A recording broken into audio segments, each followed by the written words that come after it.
안녕하세요. 다원에서 풍문고 국어 수업하고 있고 또 수능 국어 수업하고 있는 김시우 강사입니다. 오늘 풍문고 국어 시험을 마치고 총평을 하기 위해서 이 자리에 섰는데요. 사실 이번 국어 시험이 조금은 까다롭고 또 학생들이 풀기 어려울 정도로 난도가 있는 모습들을 보였습니다. 그래서 왜 이러한 경향이 보여졌고 또 이런 것들을 어떻게 우리가 해결할 수 있는지 설명드리려 합니다. 일단 오답률 순위를 좀 나열을 해보았습니다. 7번, 서술형 2번, 24번, 13번, 4번 순으로 이 정도의 어떤 형태를 띄었습니다. 사실 이것들은 상당히 의도적인 오답률 순서라고 볼 수가 있는데요. 7번과 13번 같은 경우에는 완전히 교과에 집중한 교과서 내부에 초점을 맞춘 문제였고요. 그리고 24, 4, 서술형 2번 같은 경우에는 외부, 즉 수능형 문제였습니다. 외부 작품이 출제가 되었다는 건데요. 근데 이번 시험이 특히 어려웠던 이유는 이 외부의 문제들이 좀 손을 댈 수 없을 정도로 내가 조금이라도 뭔가를 놓치거나 아니면 국어의 피지컬이 어느 정도 이르지 못하면 이제 중정도의 수준을 풀 수 있는 학생들은 아예 손을 댈 수 없을 정도로 상당히 어렵게 나왔다는 점이 이번 풍문고 2학년 국어 시험의 특징입니다. 그렇다면 이런 것들을 또 어떻게 좀 해결해야 2학기 때 시험에서 조금 더 유리함을 선점할 수 있고 또 이번 시험이 무엇을 시사하는지 제가 조금 더 이 킬러 문제들을 하나하나 보여드리며 말씀을 드리려 합니다. 먼저 7번입니다. 4번 선지가 정답 선지였는데요. 내부의 교과에 집중한 문제였지만 굉장히 난도가 높은 문제였습니다. 서술자가 인물의 행동에 대해 분노하지만 이를 드러내지 않으려 하는 모습을 보인다 라는 선지에서 저희가 판단해야 될 것들이 상당히 많은데 일단 인물의 행동에 분노를 한 건지 또 실제 분노를 했는지 그리고 또 그것을 드러내지 않으려 했는지까지 판단할 거리가 최소 2개 이상은 됩니다. 그래서 실제 가와 다의 어떤 내용들을 제가 가져왔는데요. 다 같은 경우에는 실제 본인과 어떤 상대하는 형사가 들어주지 않고 그래서 실제 서술자가 화가 나는 것을 참다고 서술되어 있는 부분이 명시적으로 드러나 있고요. 가 같은 경우에는 물론 이 목욕탕에서 이 등장인물이 일본인에 대한 분노가 드러나는 부분이 분명히 있습니다. 이러한 어휘 같은 걸 사용해서 좋지 않은 부정적 인식을 드러내는 부분이 분명히 있지만 문제는 그것을 실제 행동에 대한 건지 또 드러내지 않으려 하는 것들이 명시적으로 있는지는 상당히 또 의견이 갈릴 수 있는 부분이 있어서 사실 이 7번의 4번 선지 같은 경우에는 굉장히 좀 오답률이 높고 또 학생들이 판단하기 어려운 뉘앙스로 문제가 출제가 되었습니다.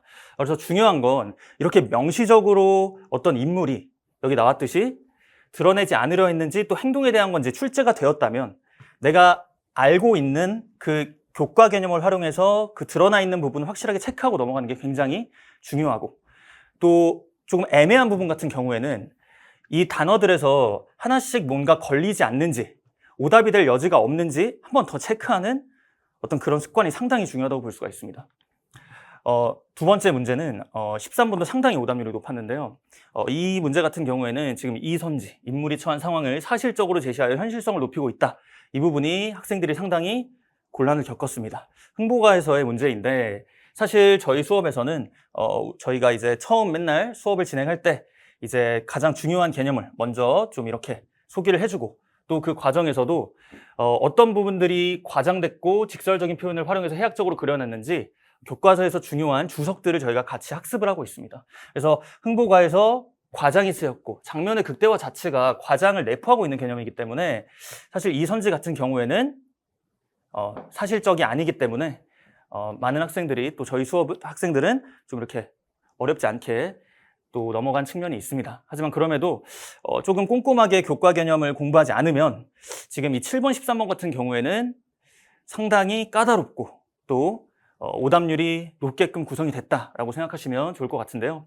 그래서 저희는 일단 이런 어떤 뭐 직보 개념 자료도 활용을 하지만 매 수업 때 가장 중요한 2가지 정도의 개념을 강사가 직접 선정해서 백지에다가 이제 필기를 하게 하고요. 제가 구성한 어떤 노트, 요약집에서 구성을 한 이후 개념 공부를 하며 또 이 부분도 보시면 알겠지만 교과서에 있는 어떤 저희가 꼭 공부해야 될 주석 따위를 정석대로 차근차근 개념 공부를 진행한다는 거 알아주시면 좋을 것 같습니다. 사실 그래야 지금 보여드린 것처럼 이런 문제들 모두 고르는 것 하나라도 틀리면 틀리게 되는 거고요. 지금 이 문제 같은 경우도 굉장히 변별력이 높게 드러냈는지 드러내지 않았는지, 인물의 행동인지 아닌지 이런 것들 다 하나하나 변별하는 문제였습니다. 그래서 디테일한 개념 싸움 굉장히 중요합니다. 사실 이런 것들이 좀 진행이 되다 보면 서술형 6번 같은 경우 나걸과 구준비의 공통점 2가지, 저희 사실 직보 때 나걸과 구준비의 공통점을 묻는 문제 출제될 수 있다고 적혀 있고요. 을녀와 임을 이어주는 매개물도 될 수 있고 을녀가 처한 공간적 한계를 초월할 수도 있는 이 2가지를 쓰는 게 정답이었습니다. 그래서 사실 정석 개념대로 하면 요 풍문고 2학년의 현재 서술형 같은 경우에는 저희가 어렵지 않게 정석대로 써나갈 수가 있다라는 거 강조드리고 싶습니다. 서답형 3번도 마찬가지입니다. 흥보가에서 아전을 향한 흥보의 말투가 좀 바뀌는 부분들이 시험으로 출제가 되었는데요. 이것도 개념 같은 경우에 현실과 돈 앞에서 무너지는 흥보의 허위의식을 풍자하면서 이렇게 말투가 올라가는 게 신분제의 동요를 나타낸다. 서술형 정답 그대로였습니다. 사실 어떤 직보 개념에 집중을 하거나 또 정석 개념에 차근차근 점진적으로 연습을 하다 보면 서술형 같은 경우에는 정답을 그대로 써낼 수 있다는 것 강조드립니다. 사실 외부가 문제였습니다. 수능형 문제가 상당히 어렵게 출제됐고요. 아까 처음에 말씀드렸듯이 내가 조금 어느 정도 안다고 해서 풀 수 있는 게 아니라 아예 조금 개념이 없으면 아예 건드릴 수 없을 정도로 문제가 상당히 어렵게 출제가 되었습니다. A에 활용된 표현은 사실 해가 졌는데도 어두워지지 않는다라고 나오면서 역설적 표현을 여기서 고르는 문제. 사실 이 문제 같은 경우에는 오답률이 높은 것이 저로서는 조금은 또 이해가 안 되는 측면도 있는데요.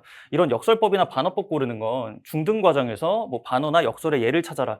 사실 내신에서 쉽게 많이 나오는 유형의 문제이기도 한데 이 시들이 생소하다 보니까 사실 국어 피지컬이 조금 부족한 친구들 같은 경우에는 이것들을 보고 역설인지 아닌지를 많이 판단을 어려워하였습니다. 그래서 없는 것이 많아서 더욱 따뜻한 아랫목이라는 말들이 논리적 모순을 지니고 있기 때문에 역설이고, 여기도 산에서도 오히려 산을 그리고 있다고 하니까 이미 내가 산에 있는데 왜 산을 그리워할까라는 어떤 논리적 모순점을 찾아야 되고,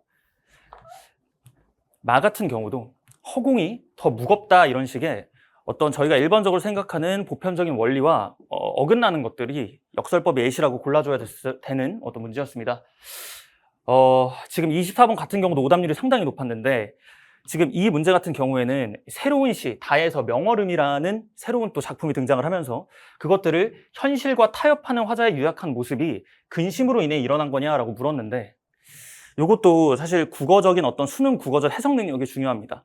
이 부분을 잠깐만 보자면 이 구름을 쓸어내고 구름을 다 걷고자 한 것은 하늘이 상당히 멀리 있고 내 몸이 진토기 때문에 내가 혼자 생각해보니까 상당히 말도 안 되는 일이다 하고 이미 체념을 진행을 하거든요.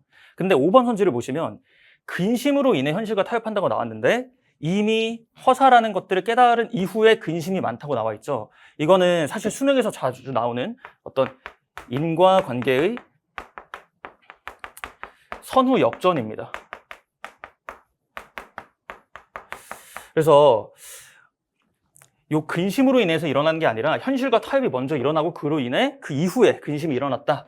이런 것들을 학생들이 좀 선지들을 좀 쪼개고 그리고 선후 관계를 명확히 판단할 수 있는 능력들이 중요한 문제였다. 서답형 2번이 상당히 까다로웠습니다.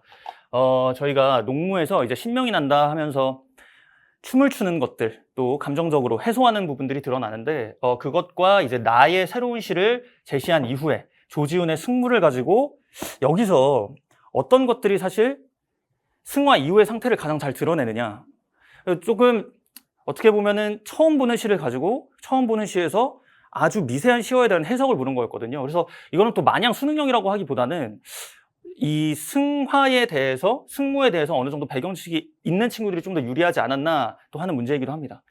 근데 그럼에도 시를 해석을 하면서 복사꽃 고운밤에 아롱질 듯 두 방울이야 세사에 시달려도 번뇌는 별빛이라. 자, 번뇌가 별빛이라고 얘기했으니까 사실 이것도 역설적 표현입니다. 좋지 않은 번뇌가 좋다고 얘기한 건 이 부분에서 바로 종교적인 승화 혹은 또 내가 지금 어떤 시의 시적인 표현을 통해서 내 감정들이 정화되는 모습을 보이고 있다고 사람들이, 학생들이 해석을 해줄 수 있어야 되는 부분인데, 학생들이 이런 어떤 문학적인 어떤 맥락을 파악하고 또 하나하나 시어들을 있는 그대로 해석하는 것들을 좀 어려워하였습니다. 지금 보시면 알겠지만 지금 이 시험 문제들이 내가 그냥 단순히 교과 개념이나 내신 문제를 외우고 또 공부한다고 해서 해결되는 것들이 아니라 지금 이런 식으로 뭐 송미인곡이나 시조세편을 공부한다고 치면 저희는 콘텐츠가 매주 연계과제 또 서술과제 이렇게 나갑니다. 근데 이 연계 서술과제는 지금 보면 알겠지만 다 새로운 시들을 내가 갑자기 그 현장에서 맞닥뜨리고 골라야 되는 문제들이거든요. 지금 이것도 보시면 보기를 보고 학생들이 윗글과 지금 보기의 파장이라는 새로운 시를 구분해야 되는 문제입니다. 그래서 학생들이 시험을 준비할 때 좀 이렇게 외부 작품을 계속 지속적으로 노출될 수 있느냐, 또 이 외부 작품과 내가 본 작품을 비교하는 문제들을 계속 풀어낼 수 있느냐가 내신 준비 과정에서 핵심이라고 말씀드릴 수 있겠습니다. 서술교재도 마찬가지입니다. 이런 서술교재가 나갔을 때 풍문고의 특유의 서술 어떤 구조가 있기 때문에 보기의 어떤 시와 조건을 주고 새로운 시를 조건에 맞춰서 본 시와 비교하는 문제들입니다. 사실 저희 서술교재는 이러한 콘텐츠로 대부분 구성이 되어 있기 때문에 현장에서 만나는 어떤 이런 외부 작품의 문제나 또 서술 같은 경우에도 이렇게 외부의 지문이 많았을 때 학생들이 적응도가 높게 또 국어 피지컬이 상당히 좀 준비가 된 상태로 내신 시험을 맞닥뜨린다라는 말씀 강조드리려 합니다. 실제로 이런 준비들이 되다 보면 실제 이번에 객관식 11번에 3번 같은 경우에 꺽정이와 서림이의 실패하고 밀란의 역사를 상기시켜서 벗어날 수 없는 현실, 이런 거에 대한 좀 어려운 선지도 등장을 하였는데요.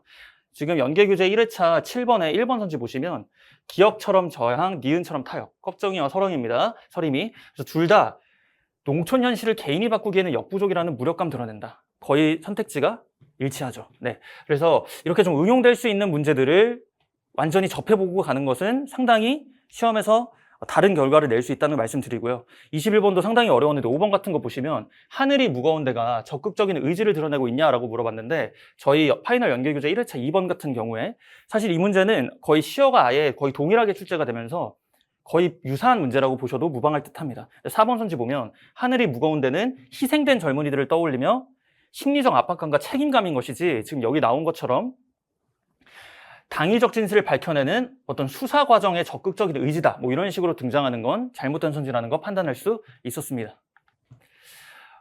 사실 이런 어떤 연계나 서술 교재를 통해서 준비하는 것도 굉장히 중요하고 외부 작품 많이 다루는 거 중요한데요. 그 중에서도 특히 저희는 매주 파이널 모의고사 뿐만 아니라 동형 모의고사를 봅니다. 그래서 그 동형 모의고사가 지금 여기 나온 이런 문제들, 특히 지금 이 오답률이 높았던 이런 어떤 보기형 수능 문제라든가 또 이렇게 새로운 시들을 주고 내가 공부한 교과 작품과 비교하는 문제들로 거의 모든 문제를 구성해 놓습니다. 그래서 이 동형 모의고사를 풀면서 학생들이 사실 점수가 잘 나오지 않고요. 잘 나오지 않기 때문에 오히려 좀 더 경각심을 가지고 풍문고 시험 실제로 이렇게 나올 거니까 조금 더 준비해야겠다. 이러한 태도를 지니게 하는 좋은 컨텐츠라고 말씀을 드리고 싶습니다. 실제로 문제를 하나 가져왔는데 이렇게 외부 작품들이 많이 나오는데 이걸 고르는 문제 유형입니다. 사실 저는 현재 다원에서 수능 수업을 또 진행을 하고 있습니다. 그래서 풍문고의 어떤 내신 유형과 특히 제가 현재 지금 수능 수업을 한다는 지점이 잘 맞아떨어지는 경향이 있는데요. 왜냐하면 지금 알 수 있는 것처럼 풍문고는 내가 정말 내신 공부를 얼마나 달달달 하고 또 그 작품을 완전히 외웠냐 보다도 현장에서 새로운 문학 개념어를 적용하고 또 선지들을 직접 판단하는 능력들이 굉장히 중요합니다. 그래서 제가 실제 수능 수업에서 사용하고 있는 컨텐츠나 또 문학 개념어에서 학생들이 좀 부족한 부분을 보였을 때 제가 직접 설명하는 부분들도 많이 있고요. 컨텐츠도 그 안에서 내신 수업 안에 좀 많이 녹여내는 측면이 있습니다. 실제 2학기로 이제 들어가게 되면 저희가 화법과 언어를 보게 되는데 사실 화법작문 언어가 통합되어 있었던 수능 기출이 존재합니다. 이는 21학년도 이전부터 진행이 되는데요. 2022 개정이 되면서 화법과 언어를 새로 모두 공부해야 되는 상황이다 보니까 사실 평가원 5개년의 문법 기출이라던가 또 이렇게 통합형 수능의 어떤 화법 언어 기출 분석 콘텐츠를 가지고 있느냐가 요번에 2학기 때 풍문고 학생들이 화법과 언어를 또 잘 준비할 수 있느냐의 변별점이 될 거라고 믿습니다. 사실 이번에 저희 풍문고 2학년 반 친구들이 수가 좀 되었는데 제가 수가 좀 되더라도 한 명 한 명 매주 개별적으로 상담하는 시간을 가졌습니다. 그 이유는 저는 개별 발전에 상당히 몰입하고 있는 강사이고 아이들이 한 명 한 명 모두 잘했으면 좋겠다는 마음을 가지고 있는 사람이기 때문에 매주 아이들을 부르고 저번 주에 보았던 복수 테스트의 결과를 가지고 이런 부분이 부족하니까 이번 주에는 이런 과제를 좀 더 열심히 해보고 또 실제 요즘 국어에서 겪는 어려움이 무엇인지 아이들 한 명 한 명을 매 수업 모두 마주하면서 이야기를 나눴습니다. 그래서 혹시 풍문고 학부모님들 중에 조금 학생들에게 개별적인 발전이 또 필요하고 또 질 좋은 콘텐츠를 원한다라는 어떤 의향이 있으신 분들은 이 수업에 좀 관심을 가지시면 상당히 도움이 되지 않을까라는 말씀 드립니다. 그래서요, 여름방학에 사실 고2 선수능반도 좀 진행을 하고요. 보시면 알겠지만 풍문고 시험은 수능, 국어, 피지컬이 상당히 중요한 시험입니다. 그리고 화법과 언어, 2학기 때 진행되는 사실 문법 위주의 수업도 아주 이번에 시험이 어려울 겁니다. 왜냐하면 2학기 문법은, 고2 문법은 사실 3년의 고등학교 문법 내신 과정 중에 제일 어려운 과정이라고도 말을 하는데요. 그래서 방학 때 좀 4주에 걸쳐서 문법을 좀 심도 있게 다루고, 수능 같은 경우에도 현재 제가 진행하고 있는 고3 수능 콘텐츠를 좀 녹여내면서 독서나 문학, 피지컬을 좀 늘리는 그런 수업이 2가지 정도 진행이 된다라고 말씀을 드리겠습니다. 감사합니다.